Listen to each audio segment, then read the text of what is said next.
丫头，今天我们要千机全开喽，认真些啊！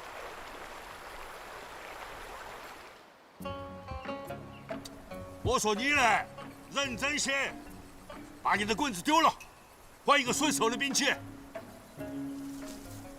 知道了。哦，你厉害。啰嗦。那天那小贼过千机全开的洗墨江，是手无寸铁。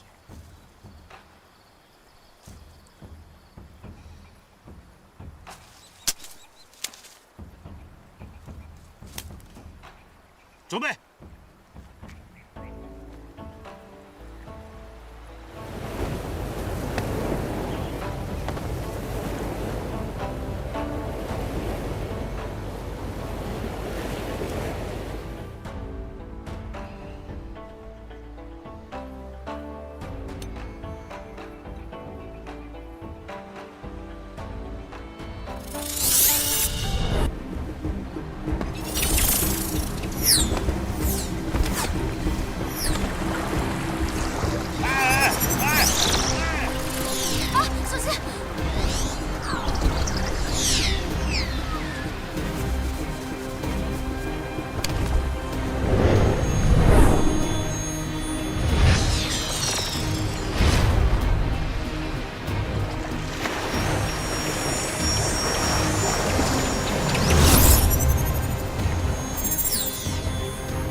救不了他。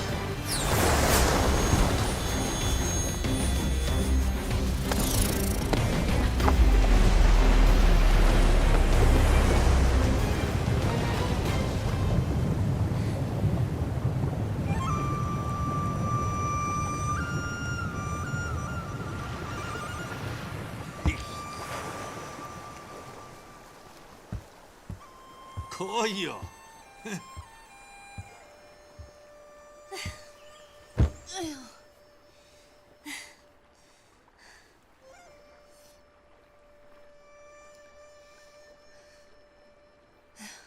这桃干不是大当家屋里的吗？他来过呀？前2天来过。太甜了，不好吃。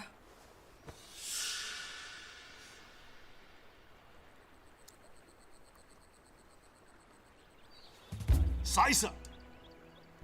哎呀！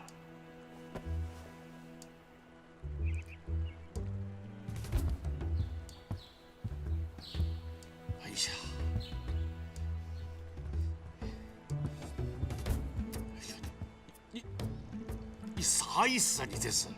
啊？我觉得呀，这个人呐，在做事情的时候，肯定要考虑一下别人的感受。比方说，你吃这个桃干儿，这个东西你咬了一口，你不吃又放回去了，这很难看哦。这不好吃啊！不好吃，你为啥子要吃嘛？我不吃怎么知道不好吃呢？好，哎呦，没事。我觉得你到我这个地方，不是来练武功的，你是来折磨我的，好吗？现在千机阵你也破了，滚吧！以后我再也不愿意看见你了。滚！你这老头怎么这么小气啊？哎呀，滚滚滚！我不跟你玩了！哎，瓜娃子！哎呦，真是让你娘晚上打你一顿，你就老实了。都怪那谢公子，如果他不来，姑父就不会走；姑父不走，阿飞就不会这么伤心。这半年里，天天在那洗墨江里耍那破刀，想见他一面都难。要是他不来，就不会知道这江湖之大，还有这样的人。是时候该出去看看这江湖了。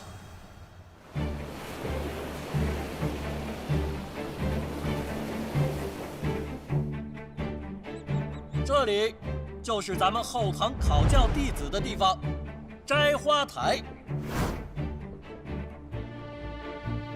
你们需要在规定的时间内，拿到2张以上的窗花，方可出师，才有机会下山。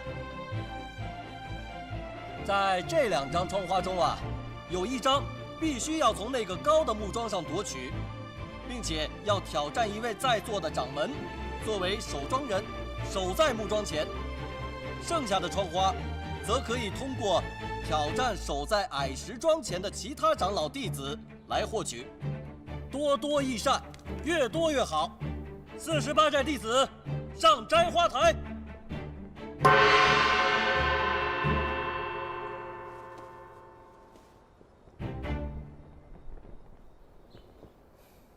我哥用的是双剑，但是现在怎么变长枪了？是你挑战哪个门派，就要用哪一门派的兵器，啊，除非呢，你去摘木桩上那个窗花，才可以用自己的兵器。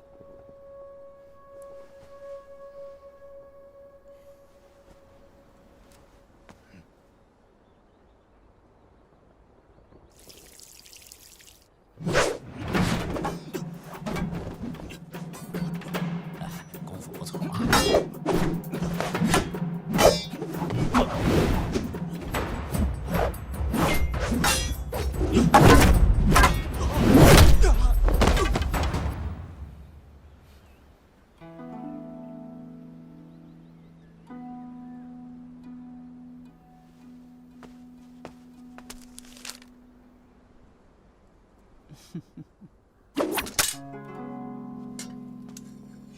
当年飓风一口气摘了12张纸窗花，看圣儿这心气，是要向他公开一下。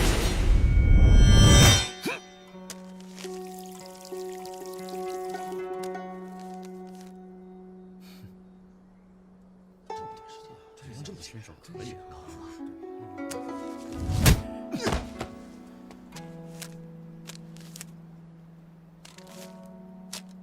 你说我哥这样子会不会拿到20张啊？照这架势啊，还真差不多呀。阿飞啊，你看看圣儿，你能拿几张啊？1张吧。啊，1张？哎呦，侄女啊，要真是1张的话，真如你娘所愿了啊，在寨子里读一辈子书吧。就是阿飞。啊，那就2张呗。柱上的窗花，我想挑战明风楼掌门。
多谢寇掌门手下留情。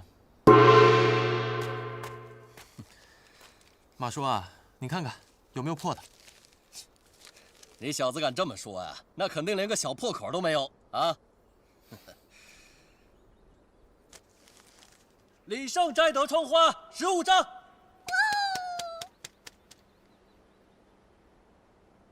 我直接拿木桩上的窗花，我要挑战大当家。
这小丫头行啊！是啊，阿斐这架势怎么有点民风的感觉啊？不会跟洗墨江有关系吧？阿斐是大当家领进门的，怎么会民风的功夫？阿斐这丫头，她能领会到民风馆的精髓，嫁接到自己的刀术上，用这一招对付大当家，可谓是天衣无缝啊！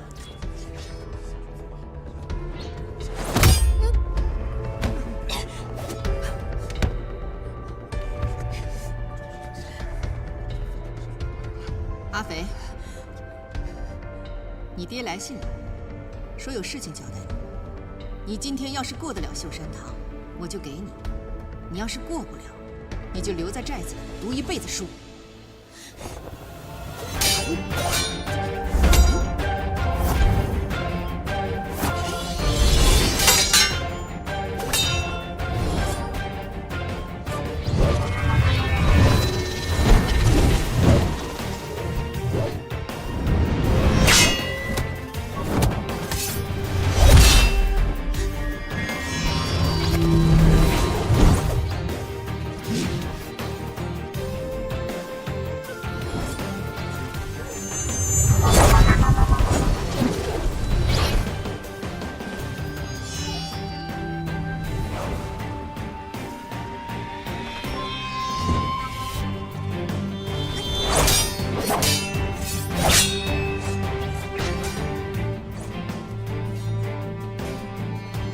破血刀，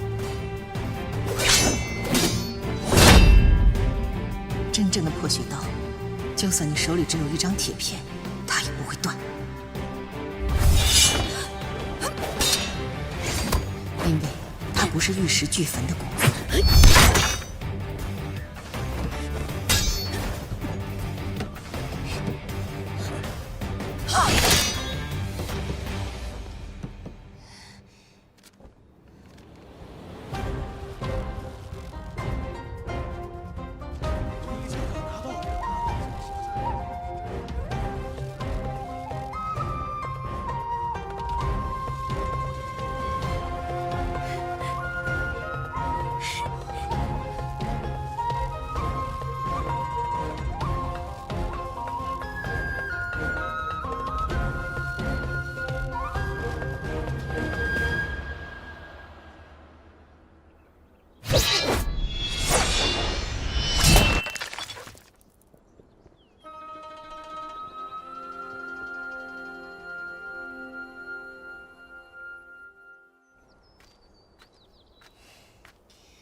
给。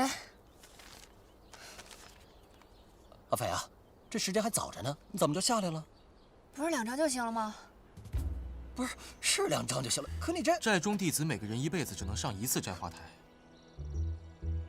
你的成绩会纳入秀山堂，你这样的成绩后辈看了只会觉得你武功不行，成为笑柄。 2张就2张呗，这有什么好吹的？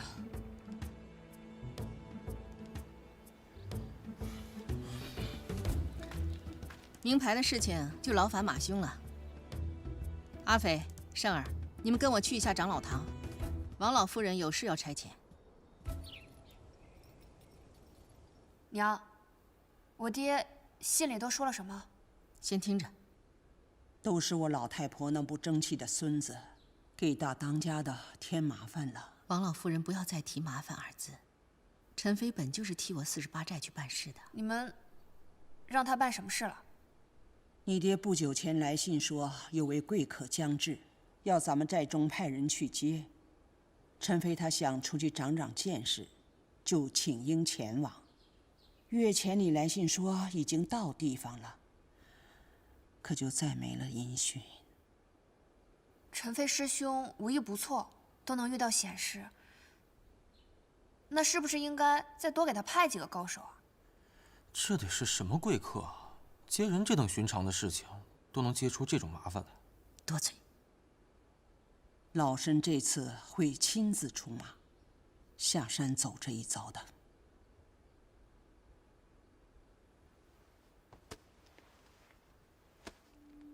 阿斐，胜儿，哎，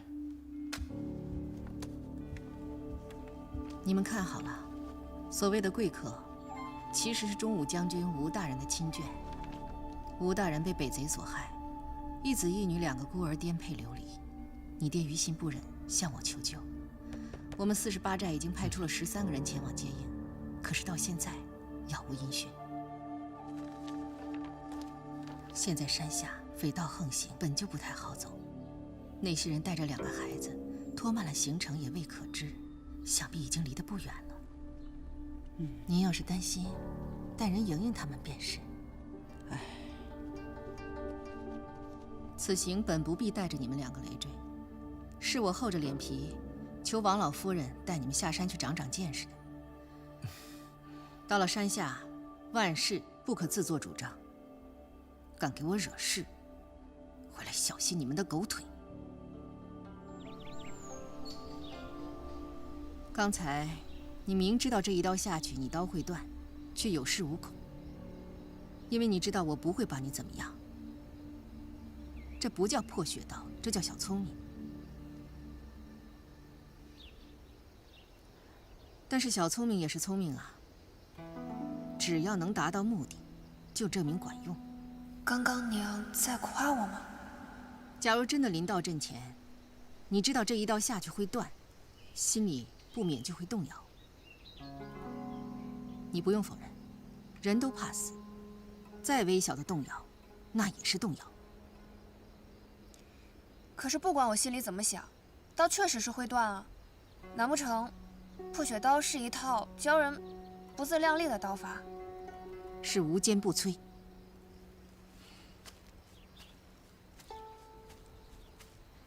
阿飞，你可知道这世上有多少高手？有很多。对，有很多。山外还有高山，没有人敢自称是天下第一，但是每一个人都是爹娘生的，都是血肉之躯，都是从牙牙学语开始，都是从站起来走路开始。沙砾的如今，就是高山的过去。你的如今就是我们的过去。阿飞，鬼神在6合之外，人世间行走的都是凡人。你为何不敢相信自己手中的这把刀能无坚不摧？看好了，我只教1遍。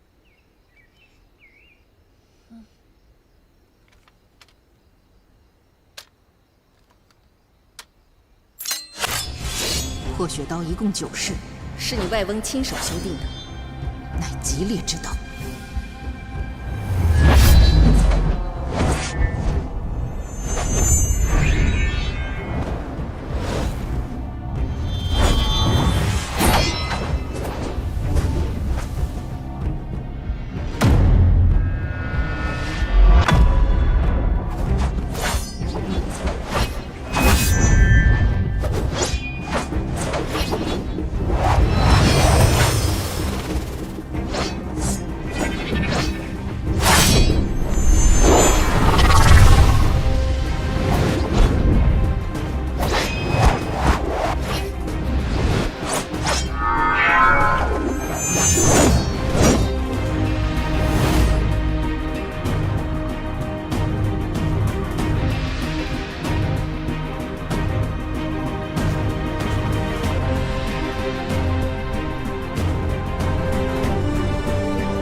你们能不能带我去啊？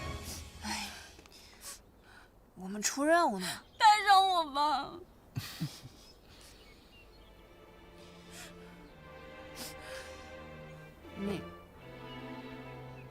你去烦烦我娘。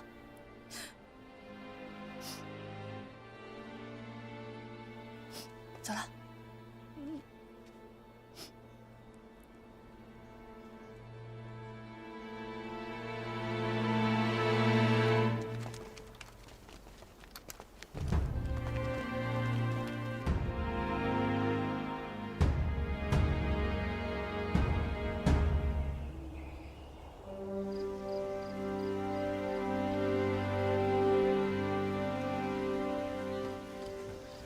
师傅，你的茶。张少侠，前方就是霍家堡了。我看为什么突然赶到？稍微休息吧。又在这停留这么久？那好，有劳了。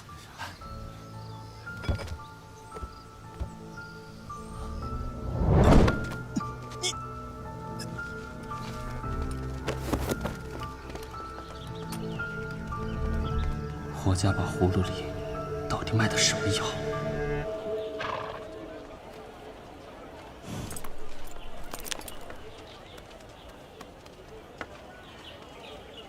老夫人，这家当铺是我们48寨的暗庄之一，我们平时的往来书信呢，都是通过这里。你们俩先上车，我去打点一下啊。好。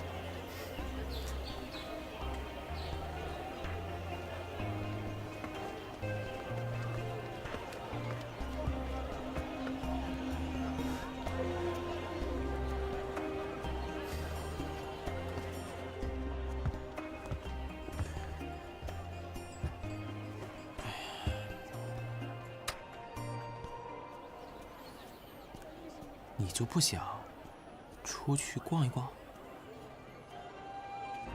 之前有人告诉我，山下的百姓食不果腹，看来又被骗了。那是因为这里是春回镇。那又怎么样？春回镇还属于48寨的管辖区内，这里还住着许多48寨的眷属。再往外走走，你就知道此言不虚了。你这不是第一次下山？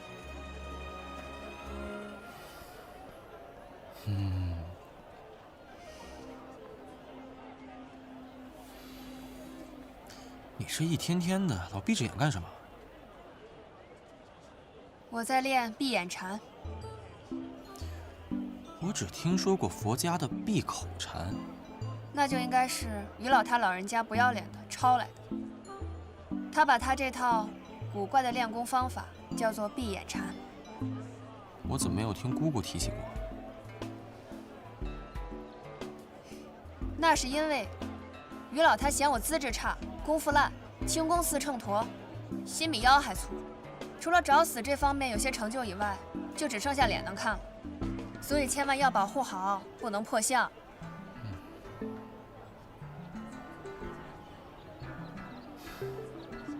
每当我被困在江心的时候，他就让我坐在一边闭目冥想，脑子里不断描摹一招一式。久而久之，我也分不清是自己真的在练，还是只是脑子里想想。不过用闭眼禅修来的招式，倒是也不比亲自练的要差。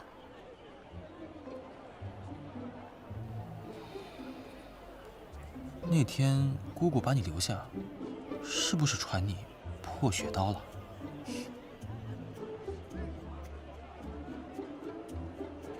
他给我比划了一遍，想看吗？想看，我可以给你使一遍。我不稀罕。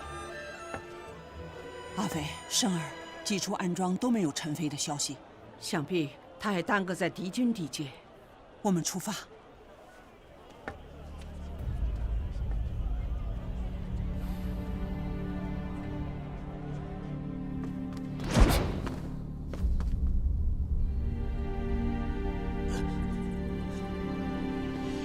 早就听说，朱雀主穆小乔在离开思想山之后，便落在了洞庭。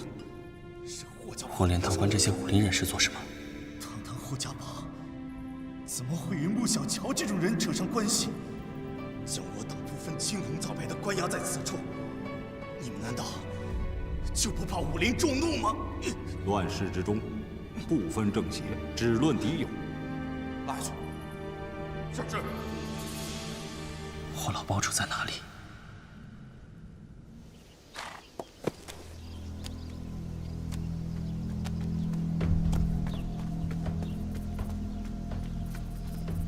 大宗主，属下打听到，那霍家堡似乎在山间建立起了一座黑牢，还秘密囚禁了许多武林人士，不知意欲何为。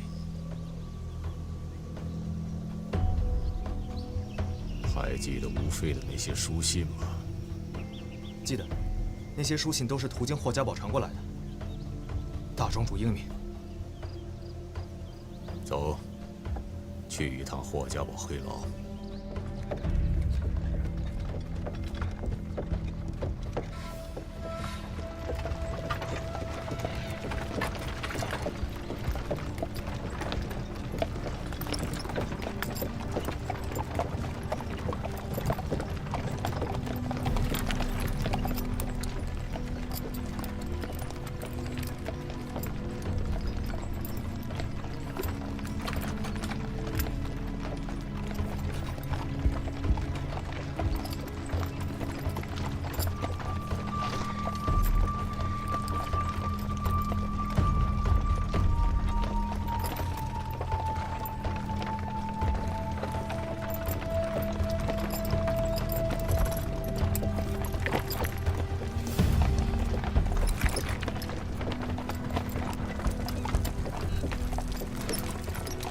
小朋友，给你点吃的，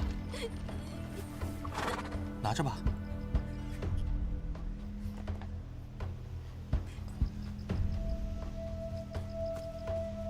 干什么啊？走开！生儿，怎么回事？这里的村民好像不太欢迎我们。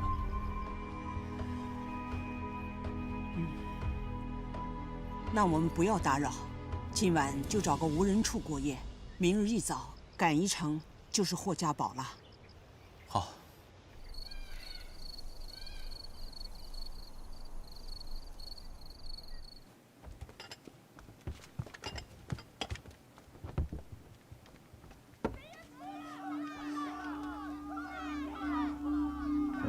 有人喊我们贼人，去看看。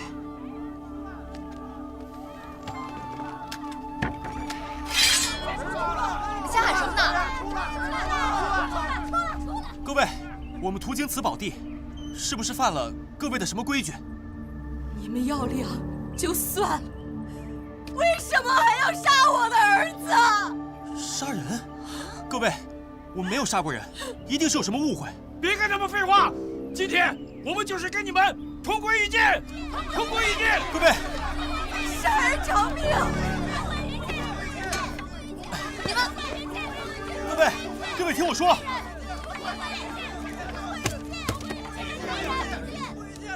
诸位乡亲，你们看老身像打家劫舍的贼人吗？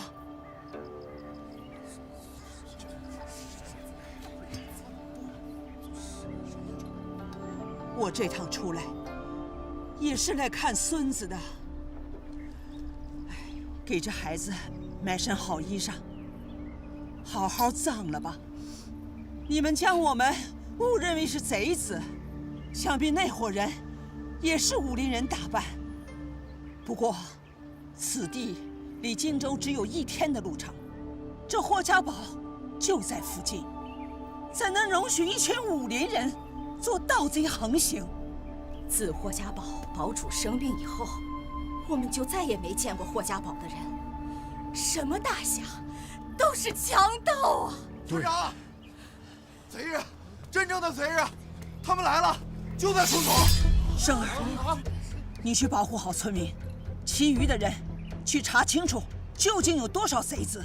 是。阿飞，你跟我去会会他们的头。好。可是，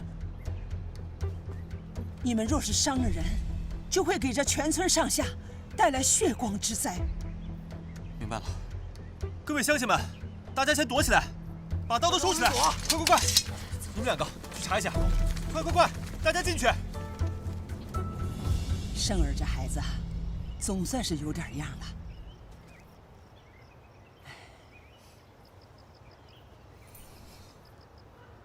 一会儿见到贼子，你把钗子递过去。这是您潇湘一派的标记，您是要自报家门？我怀疑他们和霍家堡有关系。如果他们能认出我潇湘门人在此，自会顾虑几分。到时候我们再去霍家堡问个清楚。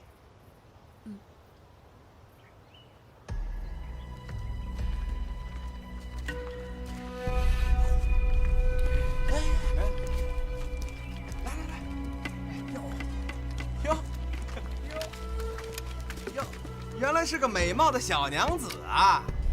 哟，怎么会点儿？哟，会点功夫啊？几位壮士，我一个老太婆，不过是带着孩子回乡，实在不是什么富贵人家。这样吧，我这儿还有件金器，这位壮士拿去当个酒钱也好。诸位就行行好，放过我们吧。啊，丫头，去拿给人家。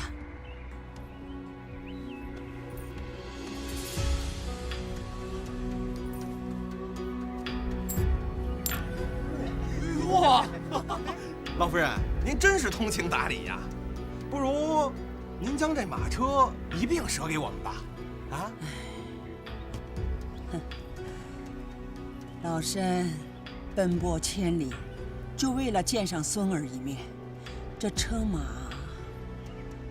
罢了，老身走着回乡。阿肥，去把车马赶来。去。哎，何必勉强呢？老夫人，不如您将这小娘子一并舍了给我们，哥几个过几天赶辆马车，风风光光的送您回乡，如何呀？啊！是啊。丫头啊，婆婆经常跟你说，闯荡江湖要和气讲道理，还要守人家规矩。可若是遇到不讲道理、不守规矩的人，动手！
这是破血刀重出江湖后，其刃下第一道亡魂，也算是死得不冤。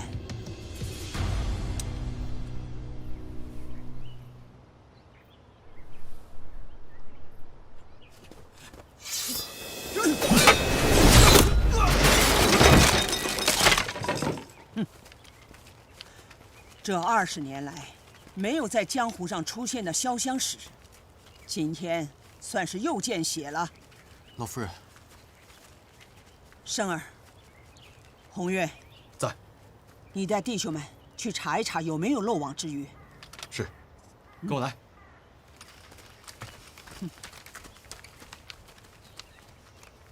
这些该死的贼人，死有余辜。生儿，你掀开他的裤脚，看看他的腿。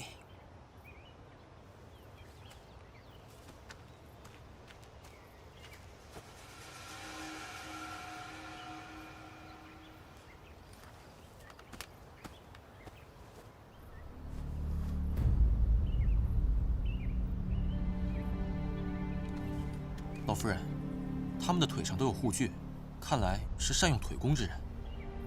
这江湖上只有霍家堡的人练这种腿功，堂堂霍家堡弟子，怎么会沦为强盗？老夫人，我们本来也要借到霍家堡，不如禀报霍老堡主，让他好好管束自己的弟子。不，我们改道去华容。为何？生儿，你是48寨小辈里最出挑的弟子之一。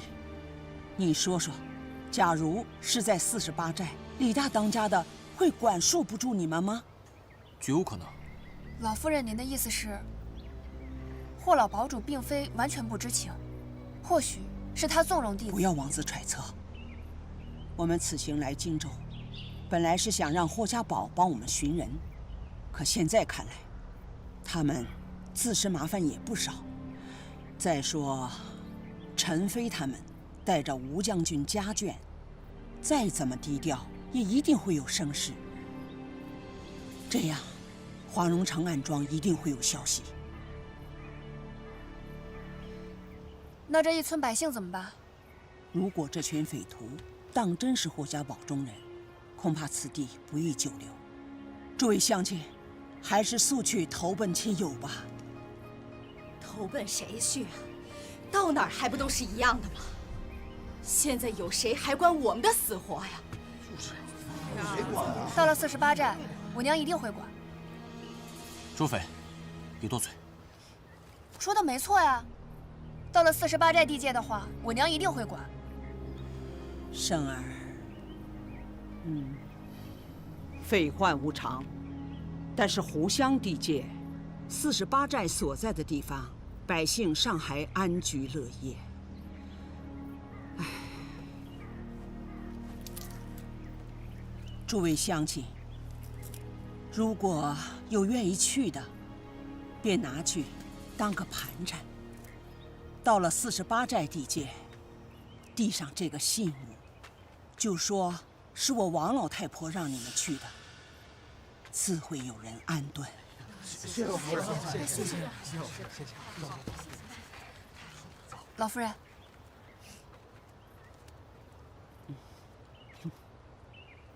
阿飞，今天你做得对。人手中的武器可以杀人，也可以救人。你这次用手里的破血刀救人，做得对。王老夫人，这群匪徒来的突然，不知道陈飞师兄他们会不会有危险。我想先行去打探一番，还有个准备。不着急，你一人去太危险，我们明日再商议。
离开48寨以后，我为什么心里有点空落落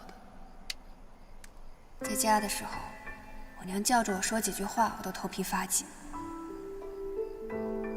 自从我爹走后，我就无时无刻不惦记着下山去找我爹。可如今真下了山，才没多少日子，忽然有点想我娘了。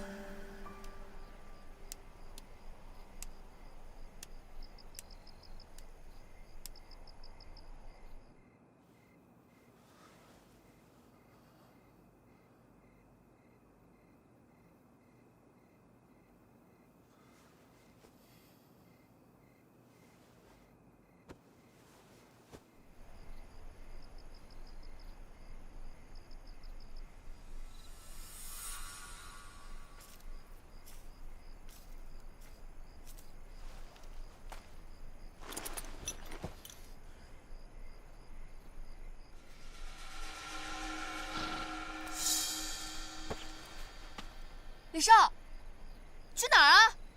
撤！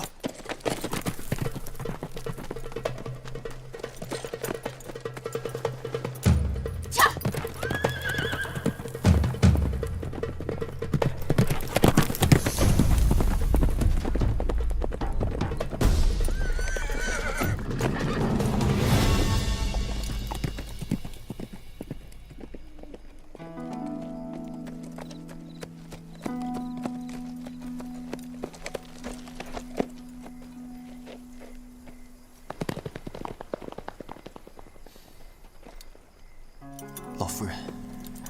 得好消息吧？去。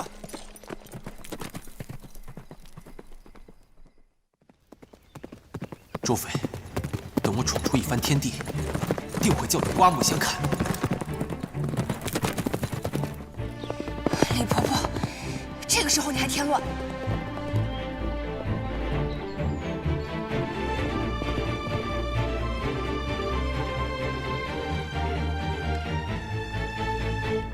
老夫人，还是没有找到。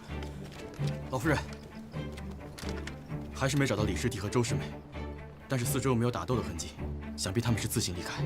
陈飞还没有找回来，这俩孩子又不见了，看来我真不该带他们下山。李师弟和周师妹都是第一次下山，从来没有见过山下那些事儿，怕是也是急公好义，想去霍家堡讨个公道。不会。圣儿圆滑，阿飞冷静，这俩孩子不会这么不顾大局。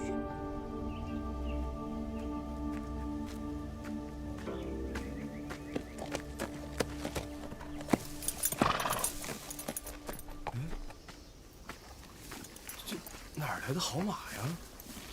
难道是那些被抓走的人跑要的坐骑？哈哈哈！今天真是得来全不费功夫呀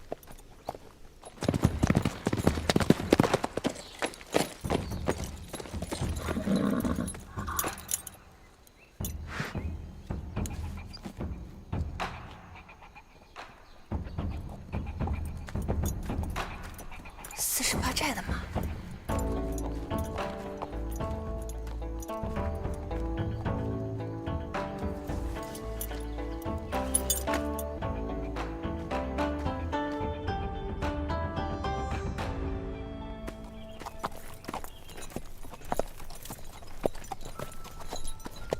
兄弟们，我回来了，我还带回来一匹好马。哎呦，这马不错，你在哪儿弄来的？是啊，辛苦了啊！好好看手，这是什么地方？怎么那么多守卫？我得找条路进去，管不了那么多了。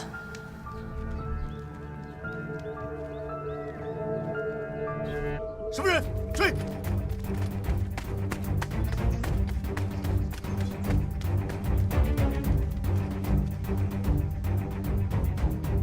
那边追！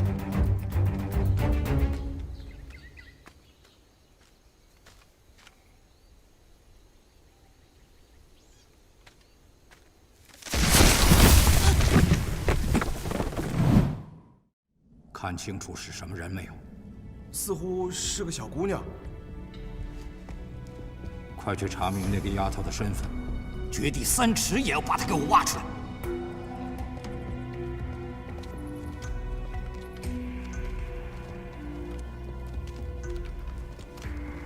哎，起来吃饭了。喂，难道你们不知道，我们李老寨主与你们霍老堡主18拜之交吗？就这么待客？出去啊！出去！出去！闭嘴！吵什么吵？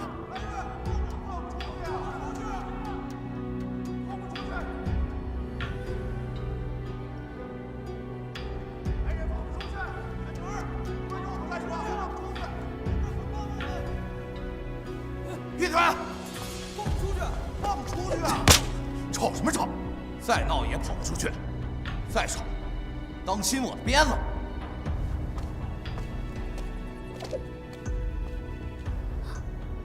我是真的没想到，曾经霍家堡也是堂堂名门正派，没想到如今无耻到这个地步。姐姐，爹爹不是说江湖人士都是侠肝义胆的英雄好汉吗？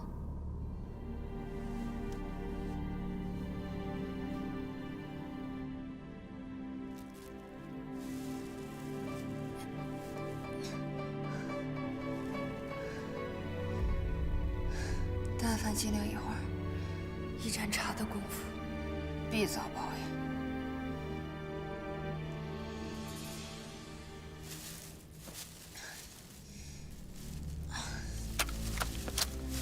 我这究竟是仙剑。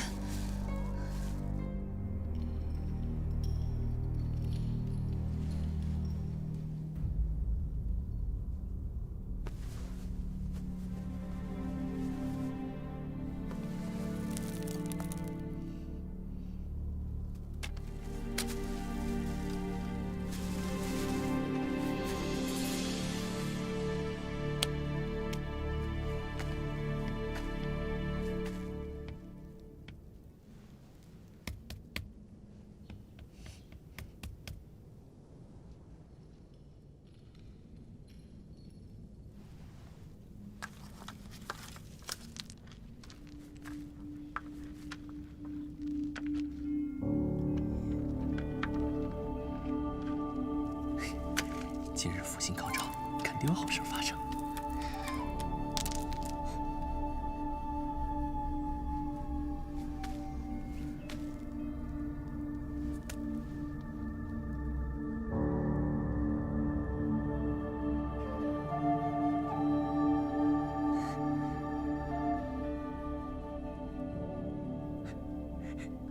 没事儿，你好呀。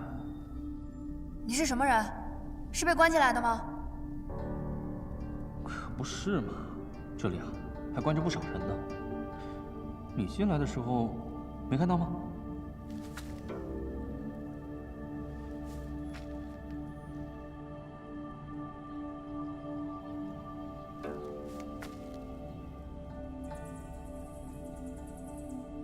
这两边山壁啊都是隔开的牢房，各路英雄每天都在这里骂骂咧咧的，很有野趣。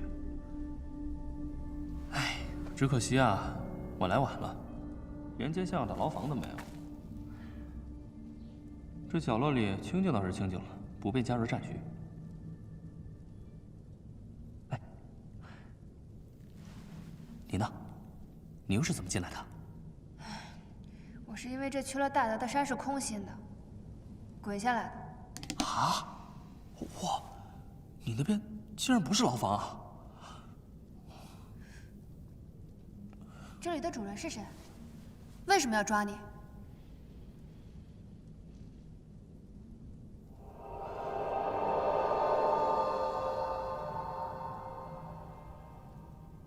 哎，抬头看，你左边有一丝光漏下来了，往那边走走好吗？好不容易来了个漂亮小姑娘，快给我洗洗眼睛。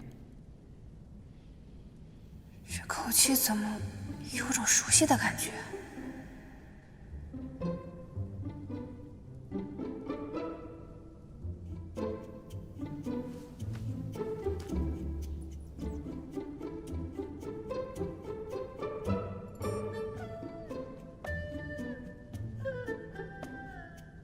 那个，你有吃的吗？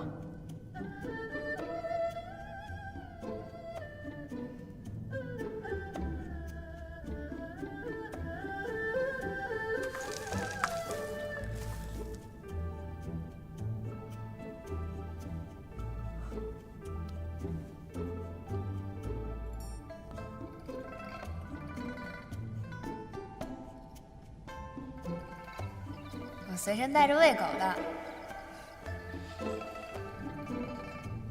这个不会是喂狗的吧？果然是那只狗。你是谢梅梅？水草精？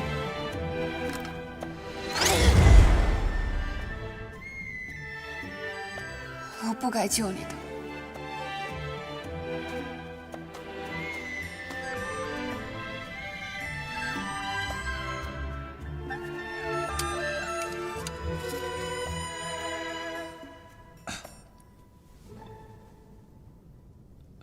谢梅梅，是当初逗你的，你叫我谢远吧。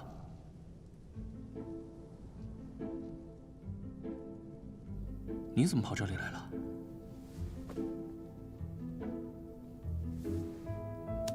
我们是来山下办事儿，但是我表哥好像被抓了。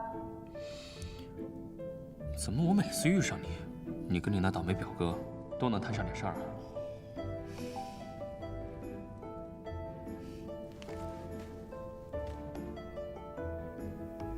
每次都是李胜那个王八蛋，没事找事。无妨，这里有吃有喝，挺好的。你哥一时半会儿应该没什么事儿。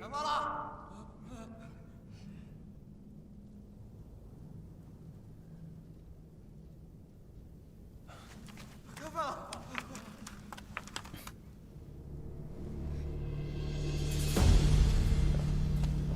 开饭了。快！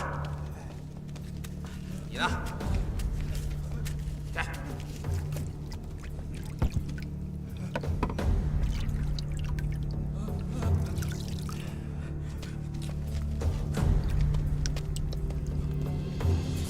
快点！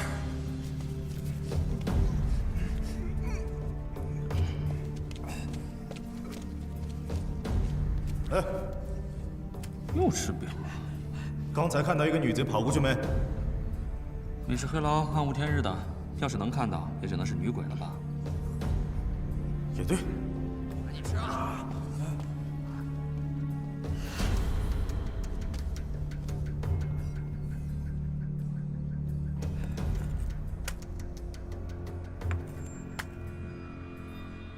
没事，刚才送饭的来了，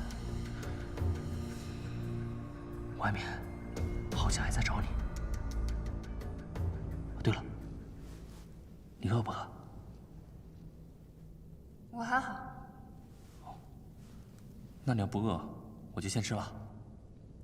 要是饿的话，我就打上点再吃。不用客气，随便。哦。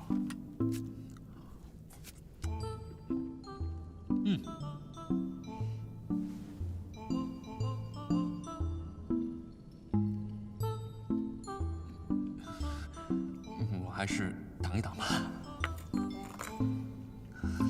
以后有机会啊，请你上健康最好的酒楼，天下10分美味，5分都在健康。小美人，等他们找你的这阵子过去之后，我给你指一条出去的路，赶紧离开，咱们有缘再会吧。记住，我欠你一顿饭。今天这顿啊，我就不方便招待你喽，这里面加了料。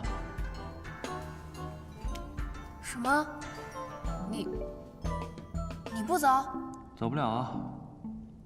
温柔伞，听过吗？想你没听过。都是一些邪门歪道们不入流的手段，蒙哈药的一种。一碗饭下去，几天起不来。内外功夫更是不必说了。那你还吃？因为本人既不是骆驼，也不是王八，一碗饭下去几天起不来，不吃啊，可就永远起不来喽。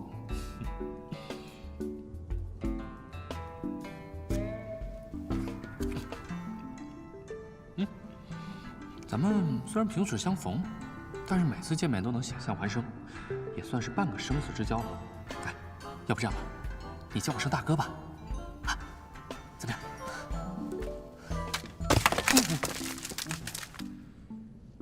我没杀你已经算很客气了，你居然还敢跟我套近乎！那可惜了，要杀了我，甘棠宫那些逆转乾坤的伟业，可就没有人告诉他女儿了。怎么样，听听？这么说，你还是有我爹的消息。半年前，甘棠宫出山，接管了安平郡，给当地流离失所的百姓啊，开辟了一方净土。他的军队所在地，民众都能得到安居乐业。那我爹现在在哪儿？这我就不知道了，行军路线可没有个定数。我还以为这趟下山能够见到我爹呢。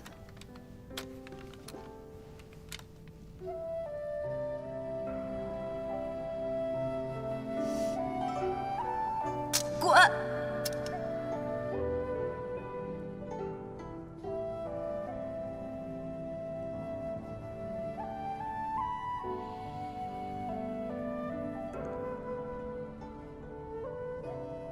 在下一向怜香惜玉，没想到还是伤了一个小美人的心。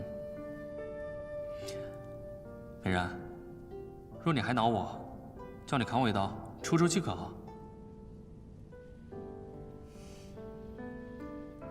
之前我一直很难过，我觉得如果你不来，我爹就不会走。可是如今我下了山，见了山下的世道，我好像也没那么生气了。那我就放心了，以后不怕一遇到你就担心挨揍了。像我这种柔弱老实的书生，只怕经不起你这种女侠的欺负。我就算要找你出气，也得先能从这儿出去才行啊。嗯。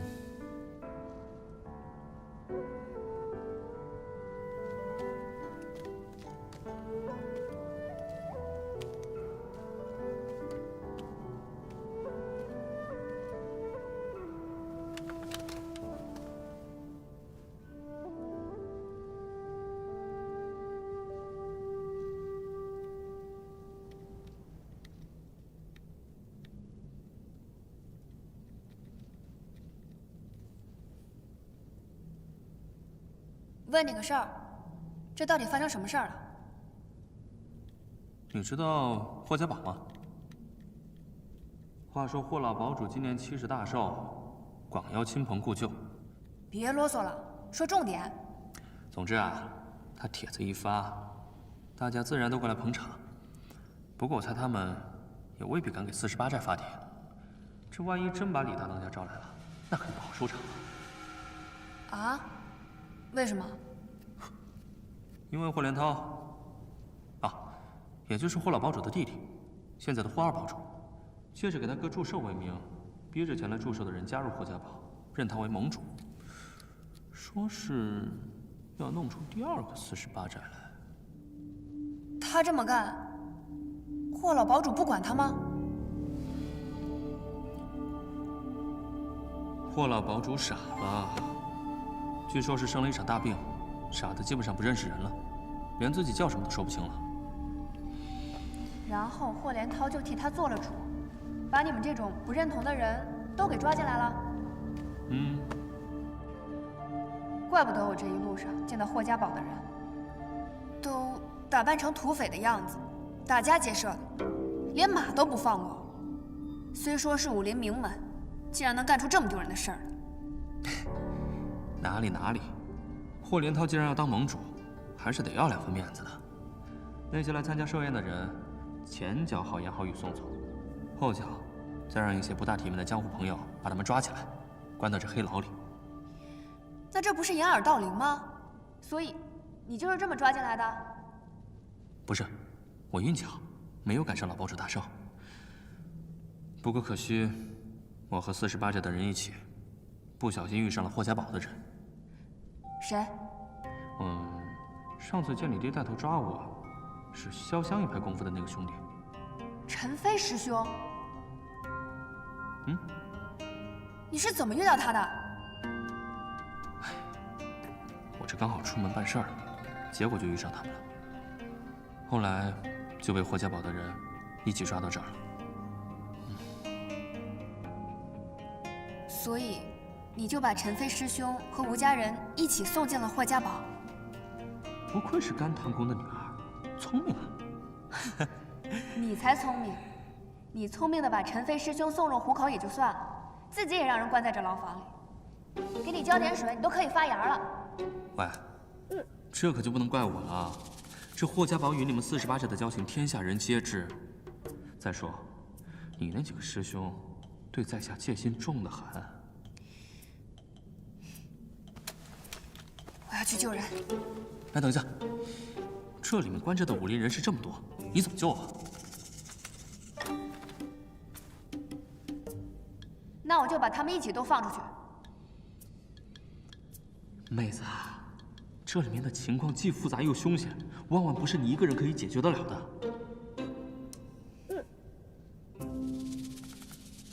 这样吧，我跟你详细说一下这里的地形，还有些岗哨。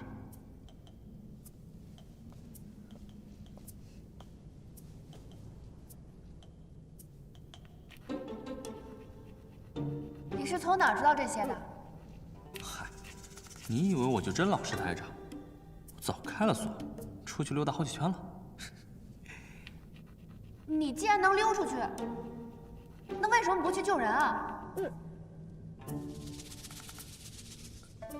你忘了，我这不是中毒了吗？怎么带别人全身而退啊？哎，你看，这地牢分为上下2层，守卫众多。最后，到这里就可以出去了，明白了吗？哎，石草镜，石草镜。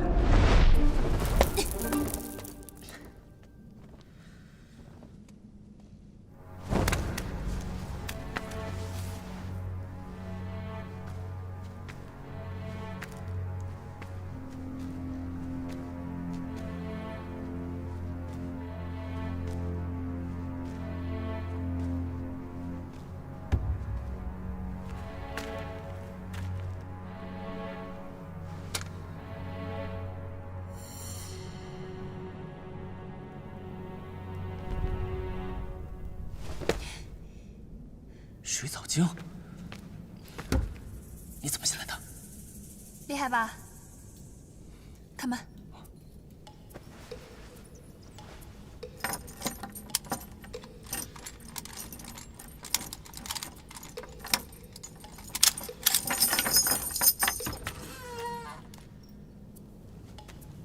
你画的那些线路图密密麻麻的，根本就看不清楚。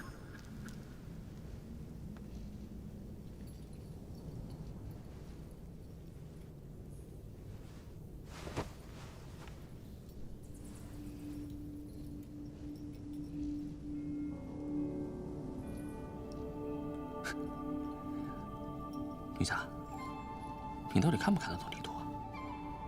哎，我看时辰差不多了，你抓紧点。嘘，别吵。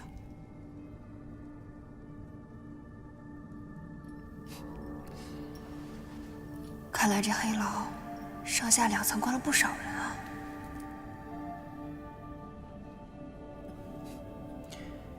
他们每隔1个时辰敲梆子的时候都会换班。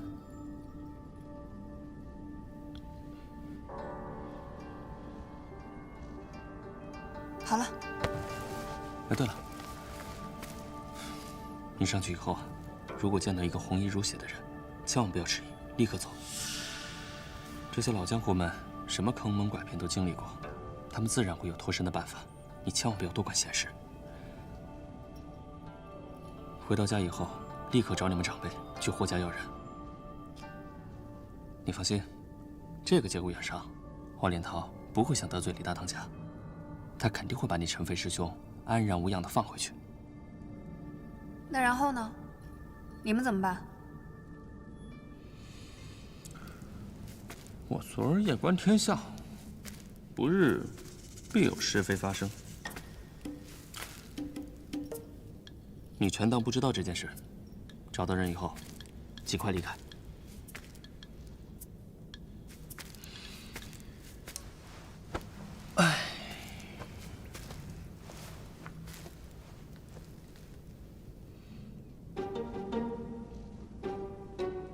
哎，你瞪我干什么？我可是一个有原则的人，绝不会指使小美人去做危险的事情。我待在这儿挺好的，我们兄弟3个有说有笑，再住上2个月也不寂寞。哪儿来的兄弟3个？骄阳、青天，还有我。是石头、沙子，还有你吧？我看你是病入膏肓，想必你救不回来了。哎，对了，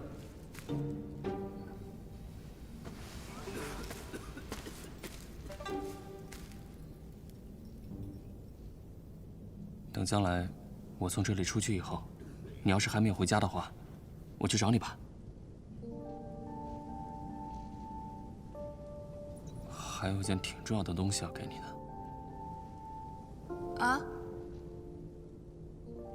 上次我擅闯你们家，虽然是受人所托，但到底害你爹娘分隔两地，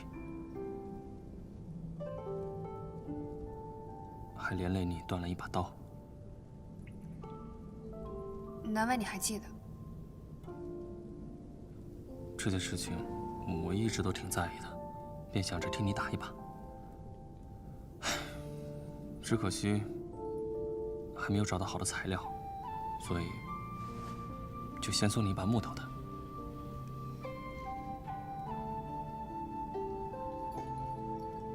以后再送你一把真正的好刀。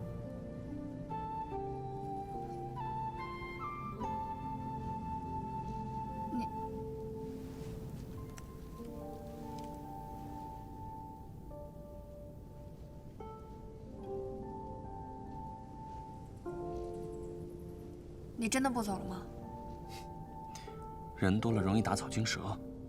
你进来的时候啊，想必是惊动了这里的守卫，上面已经有人开始抓捕你了。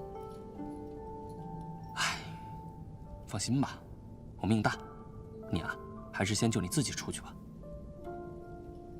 省得连个报信的人都没有。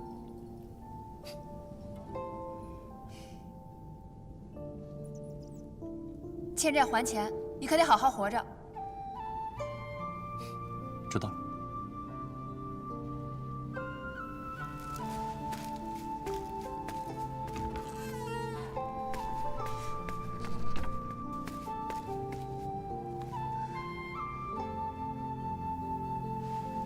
大当家可没教过我临阵脱逃，不把他们找回来，我怎么有脸回48寨？况且，没想到能在这里遇上他，那丫头也真会找事儿，哪里有麻烦哪里有她。不知道跑掉了没有？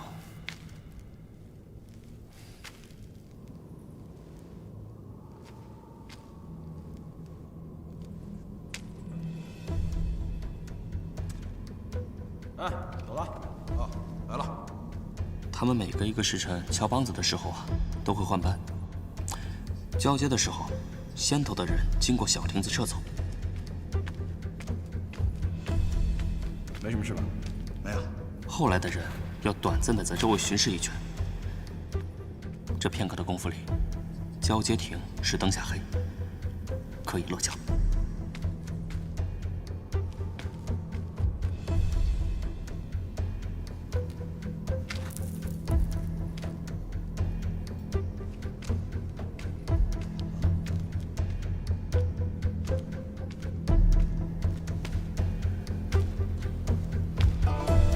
如果被发现，那我就杀出去。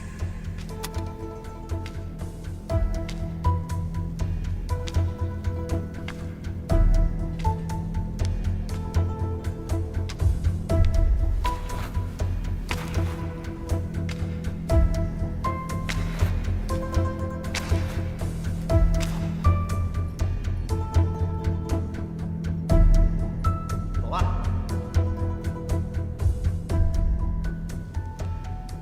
快点儿。来吧。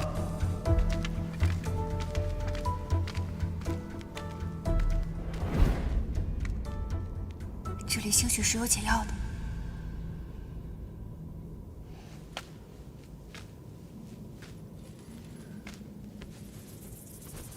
这帮混账东西，给别人吃毒药，自己倒是挺会享受的。你们去这边搜，快点儿！你们到那边搜。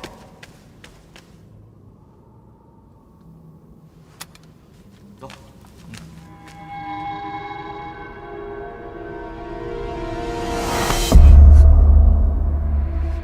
好强的压迫感。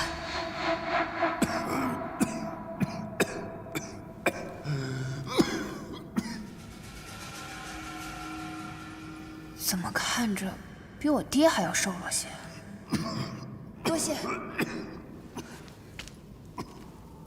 前辈，你没事吧？哪儿来的小丫头？好大胆子！外面嚷嚷的，就是在找你吧？哦，家中有一兄长，独自外出的时候被他们捉去了，不得已来寻。打扰前辈了。师承何处？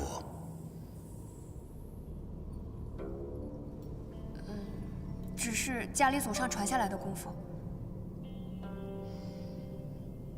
爹娘随便教，自己胡乱练，强身健体而已。我们家人丁稀少，另外还有2个亲戚家的表兄妹，谈不上什么正经门派。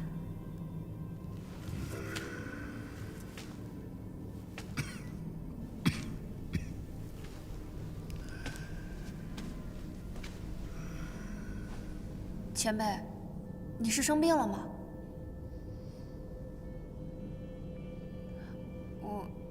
我爹也是这样，他常年身体不好，一受风寒便整日咳嗽。也不知道爹现在身边的人把他照顾得好不好。无妨，一点旧伤。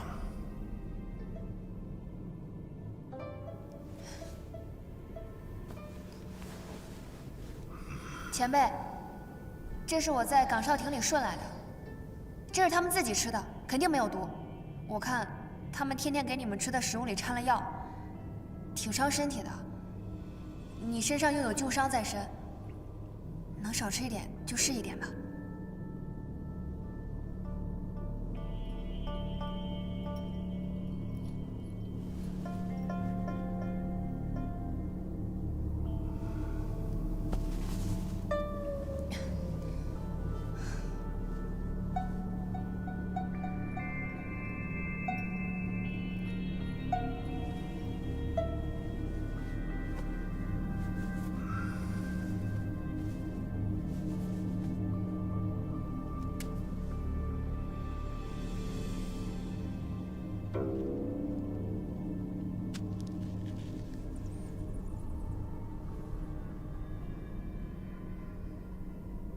你方才说的兄长被他们关在哪里了？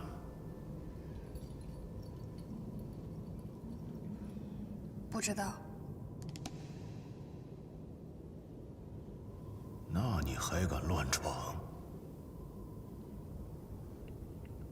你不知道此处的主人是谁吗？不知道。这四象山你总听过吧？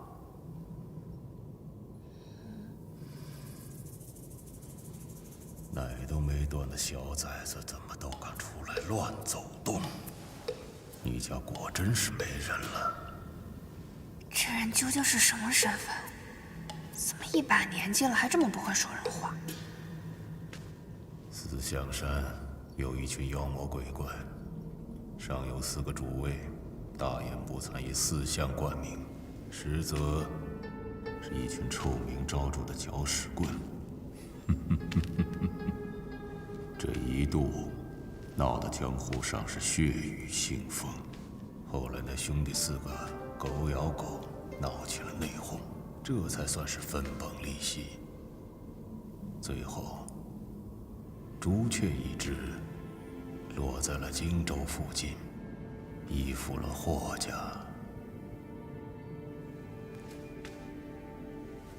那朱雀主名叫穆小乔，当年曾一人独上泰山，1炷香的功夫，就挑了泰山派的3大长老，众目睽睽之下全身而退。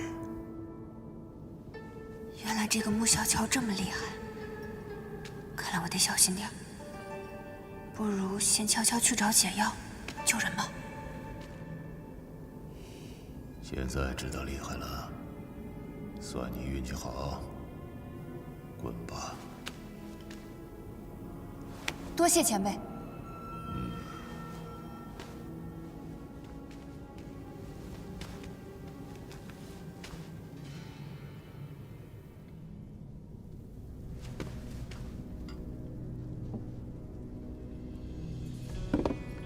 厨房，温柔伞既然是下在食物里的，显然要经厨房统一调制。厨房里天天人来人往，不可能万无一失，总会有自己人误事。他们肯定有备用的解药。一会儿我跟着那厨子，说不定就能找到解药。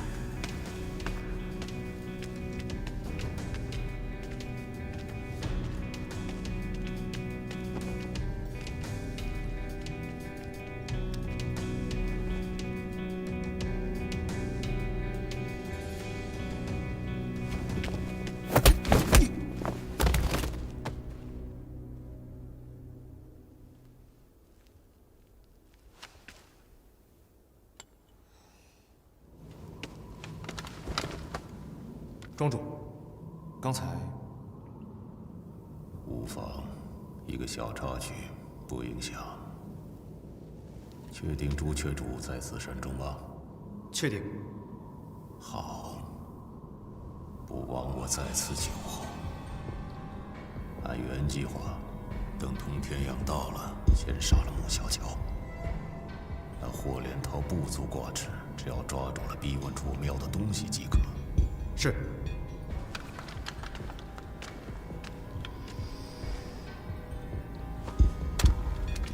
慢着。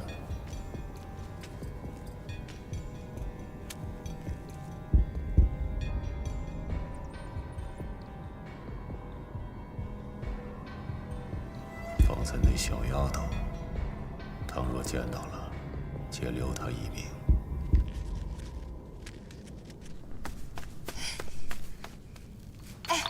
你看我找到了什么？不是让你走吗？你怎么又回来了？快开门！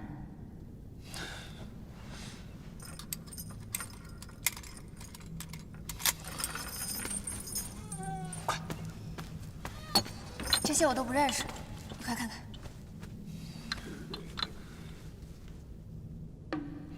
这是避暑丹。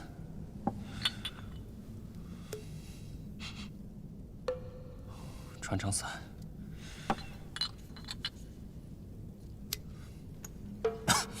金疮药粉，这什么？鹤顶红，哎呀，好像都不是啊。这什么？春，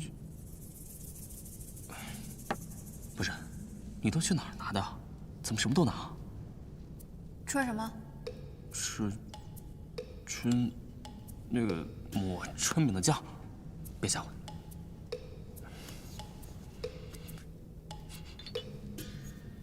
这个也不是。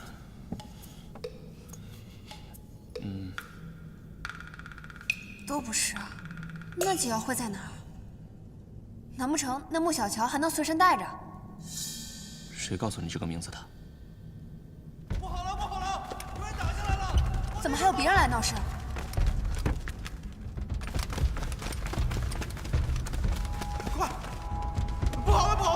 怎么回事？当真是48寨打来了？不是，比那种情况更糟糕，是地下来袭，上头让我们赶紧出去御敌。走，走。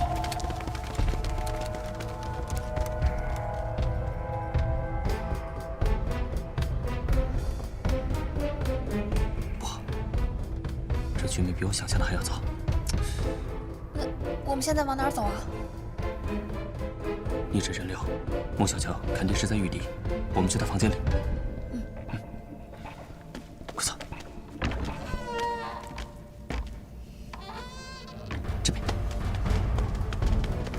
48寨也就罢了，黑牢里混进地煞的人，你们都不知道，我留你们有何用？谁？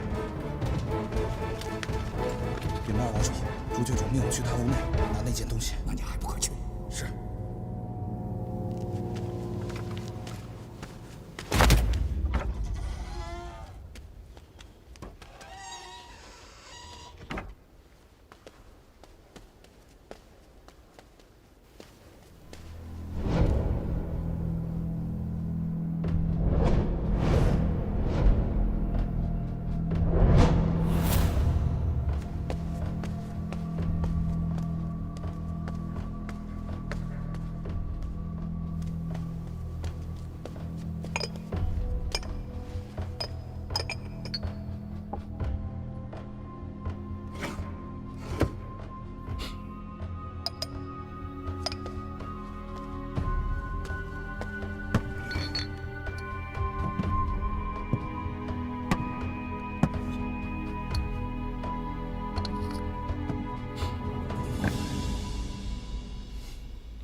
找到了。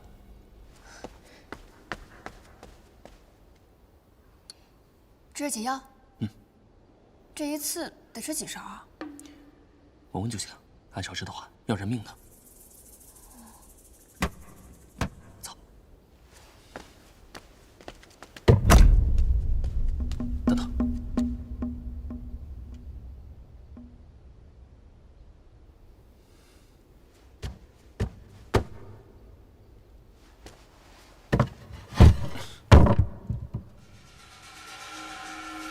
这是什么？糟了，他们要炸黑牢。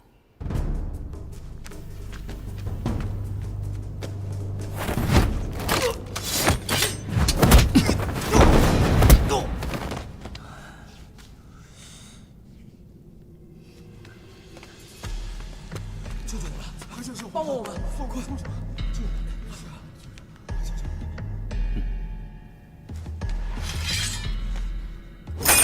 来，这是解药，大家快来闻一下。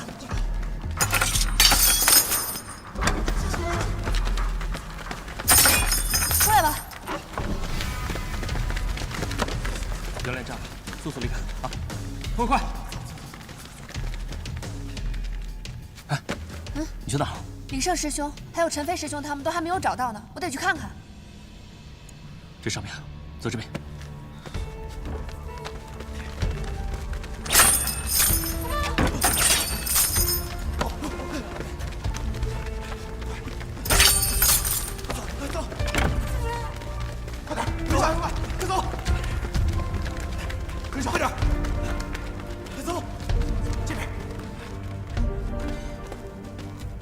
放心吧，我看你那凶神的面相，不像个短命的。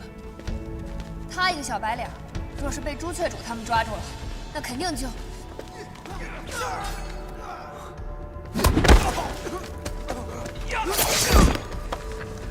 霍连涛，走这边。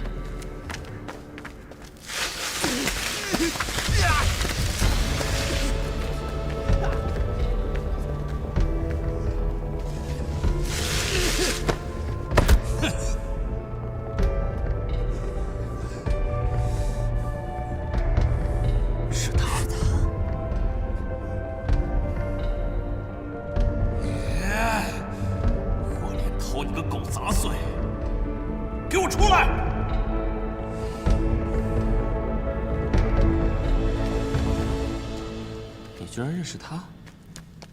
之前见过。这地煞既然来了，看来今天在场中人都要危险了，说不定啊，还要杀我们灭口。趁他们还没有发现，你赶紧走，啊！这边。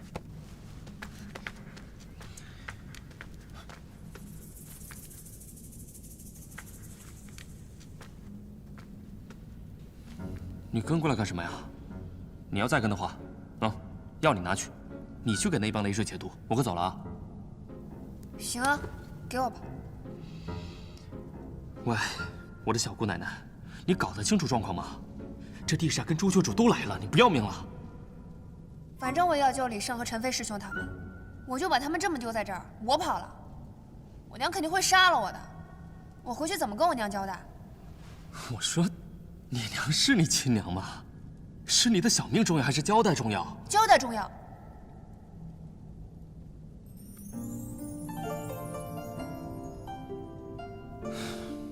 不错，确实是交代重要。不过烂命一条，也未见得比别人值钱。走，我们去把那些倒霉蛋都放出来，是死是活听天由命，好歹问心无愧。难得你倒是痛快了点。像我这种身长7尺、5尺半以下都是腿的世间奇男子，也能遇上半个知己，真是幸在啊，幸在。为什么我是半个？因为你怕是还没有5尺高。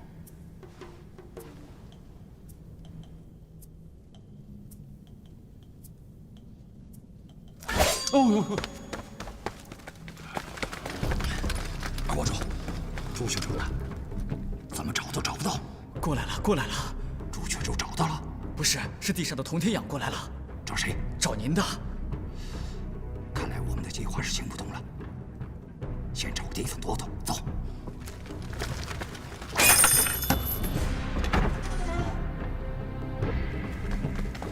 来，这里是解药，快！谢谢。左手进到通道就是后门，快去！走走。左手进到通道就是后门，快去！这里有火药，大家快走！来，解药。左手进到通道就是后门，快去！你放心吧，我会帮你看好48寨的人的。行吧。二位少侠请留步，多谢二位少侠救命之恩，不知二位少侠如何称呼？无名之辈，无需客气。好，那今日之恩，在下铭记五内，他日青山不改，绿水长流。大哥，你刚听清我说的话了吗？哦，这黑牢有火油啊！啊，那在下告辞。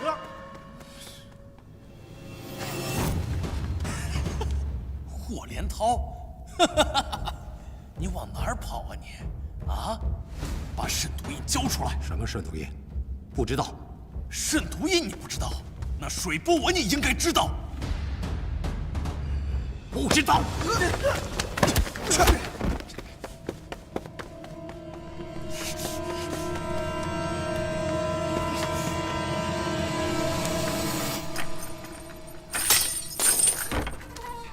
来，这里有解药，谢谢。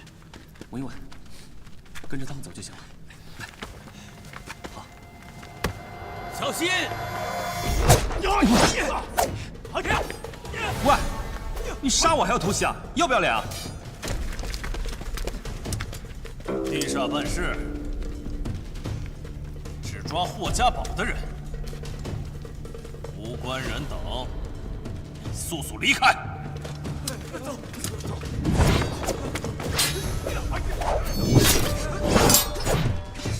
哇，好刀法！阿飞，砍他砍他！闭嘴！来，解药。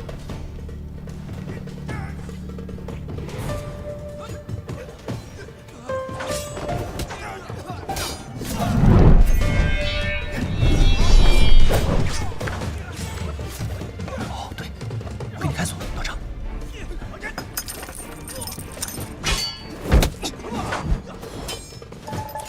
姑娘，18般武艺，通道为一，都是在收不在放，分毫不差才能手到擒来，否则逐利也好，讨巧也罢，必误入歧途，流于表面。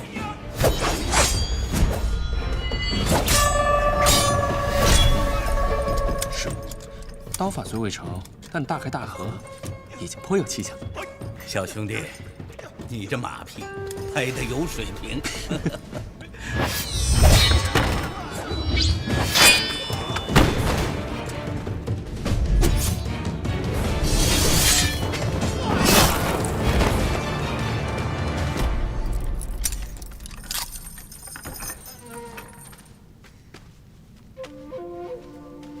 多谢前辈指点。多谢二位解药。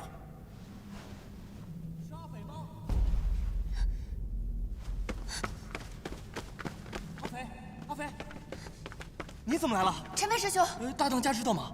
陈飞师兄，瞧见李胜了吗？没有啊。算了，那累赘不在这正好，咱们赶紧走吧。哦。哎，楚楚姑娘，我们先走。解药。哦，对了，解药。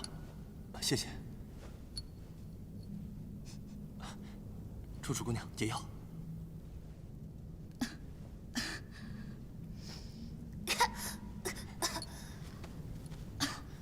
吴小姐别怕，这位是我阿斐师妹。他们就是吴将军的家眷。吴小姐，小郎君。吴姑娘，此地危险，我们快走吧。有了阿斐姑娘。啊，对了，师弟们还在那边。哎，帮我。阿斐姑娘，你不怕吗？有什么好怕的？再给我10年，我踏平这山头。走。来，药。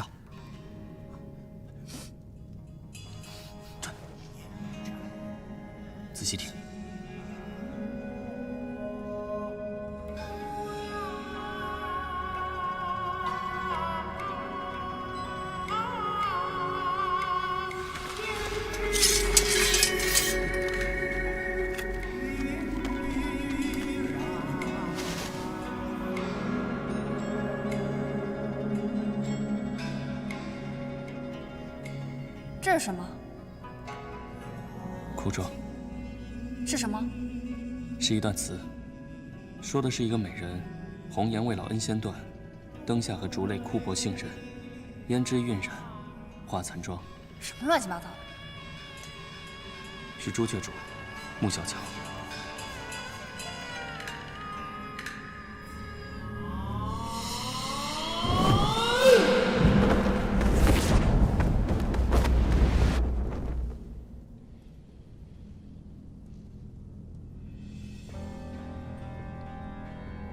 不知是地煞沈大庄主大驾光临，事先也不通报奴家一声，实在是有失远迎啊！不速之客多有叨扰，朱雀主别来无恙啊！我本是一介末流的小人物，天生命苦，跑江湖讨生活。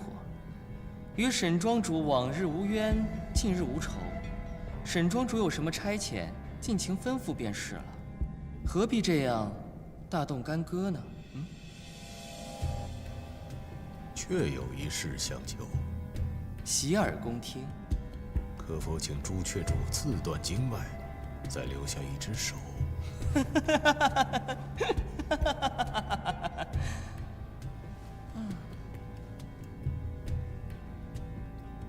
沈庄主要废了我的左手，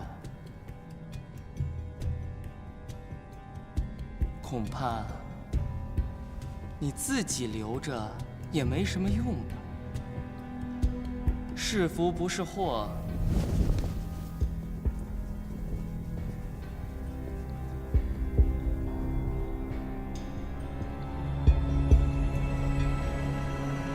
今日我也只能领教一二了。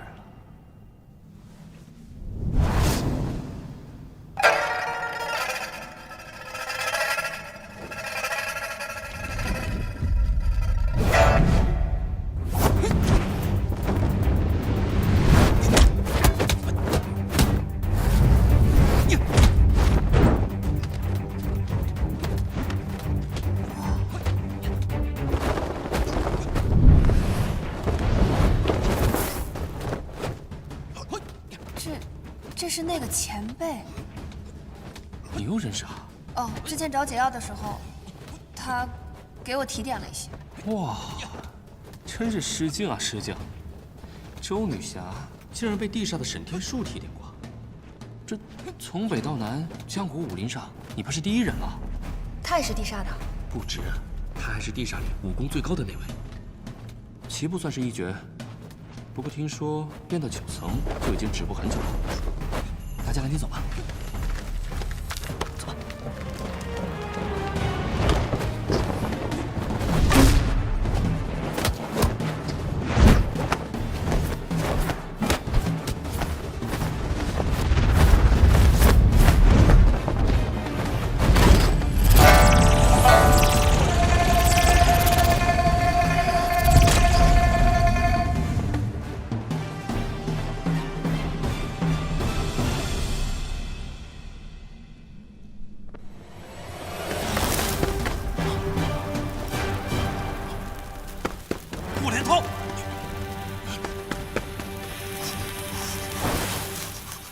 霍连涛，你给我等着！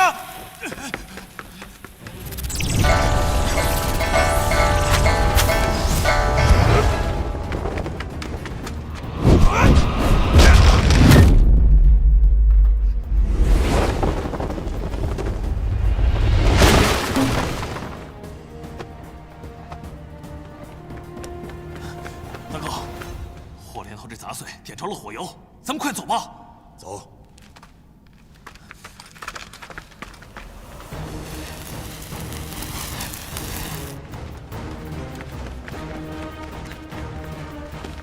怎么了？你们先走。我去对付他们。阿飞，也好，贫道助你一臂之力。那你们小心点啊！走吧。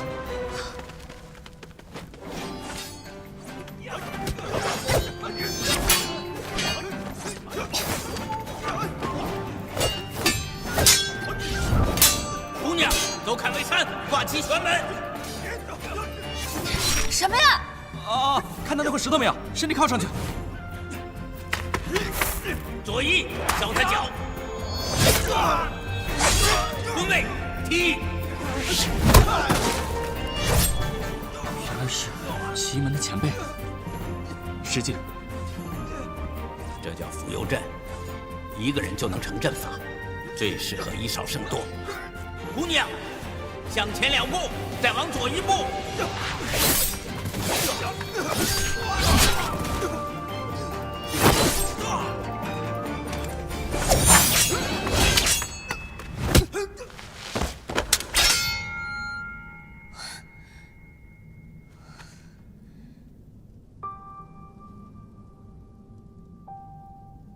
这把是我下山之前我娘给我的，又断了。好了，我回头陪你一把。走，我们走近道。走。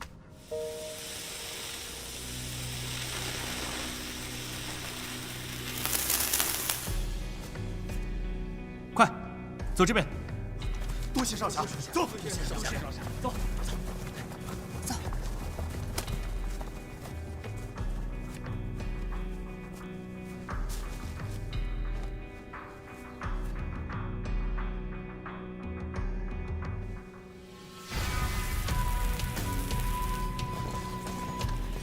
这边。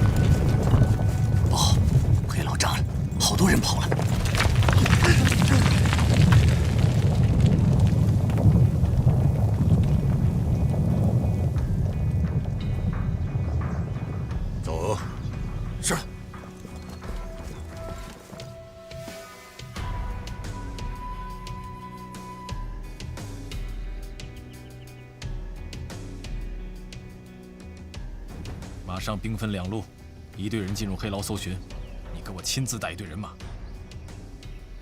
这吴家的后人很有可能藏在人群当中，绝不能让他们跑了。是。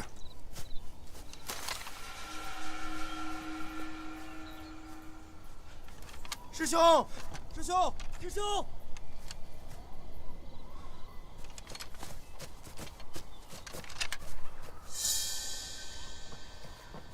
老夫人，生儿呢？生儿，生儿，生儿！师弟，生儿！师弟，师兄，师弟！王老夫人，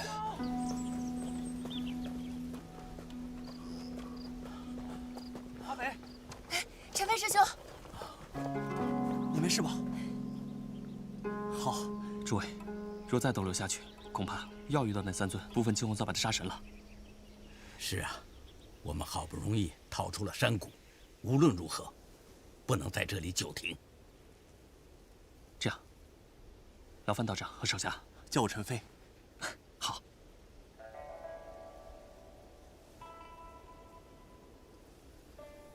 石木小乔，陈飞兄，你和道长先带着48寨弟兄护送伤者和妇孺先行一步。我来断后，尽量拖住他们。那我跟你一起去。你，我能打，你能跑，这要是真遇上，好歹也能拖上一段时间吧。不，我留下。你还有客人要保护呢。咱们个人有个人的事情要做，而且我现在的功夫可比以前强多了。我们的小阿飞长大了，你答应我，一定不要硬碰，安然无恙的回来。嗯，放心吧，陈飞兄，有我在，他必不会有丝毫的闪失。